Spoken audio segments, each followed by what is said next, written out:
প্রিয় দর্শক মণ্ডলী, এখন আমরা চোখ বেঁধে কোন চালের কি সেন্ট এটা নেওয়ার চেষ্টা করব। শুরুতে আমি আহসান হাবিব স্যারের চোখটা বেঁধে দেব। স্যার একটু কি দেখা যায়? কিছু কিছু দেখতে পান? না দেখেন তো, কিছু দেখা যায়? না। এটা কি টোটালি কিছু দেখতে পাচ্ছি না। এখন আমরা তাকে টেস্ট করাবো, ঠিক আছে? তো ওকে স্টার্ট করছি। হুজুর, এই যে নেন,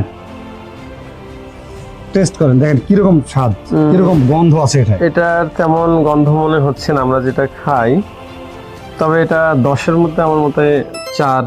10-এর মধ্যে 4। ভেরি গুড, 10-এর মধ্যে 4 দিয়েছেন উনি। ওনাকে এবার আরেকটা দিব, দেখি কোনটা দেয়া যায়। হ্যাঁ, এটা। হ্যাঁ হুজুর, নেন দেখি, শোকেন। এটা সেন্ট বেশ ভালো ভালো মানের মনে হচ্ছে। এটা 10-এর মধ্যে জি, 9.5 দেওয়া যায়। 10-এর মধ্যে 9.5। হ্যাঁ, এটা খুব Wow! ভালো সেন্ট। এটা অস্বাভাবিক, খুব ভালো লাগলো। 10-এর মধ্যে 9.5 পেয়েছে।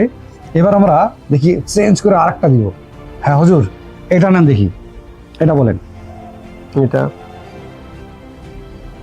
এটা আগেরটা হচ্ছে সেন্ট একটু কম আছে, আগের তো, চেয়ে চেঞ্জ হ্যাঁ, কম তবে আছে। তুলনামূলক মোটামুটি ভালো। এটা আমার মতে 7.5 দেওয়া যায়। 7.5।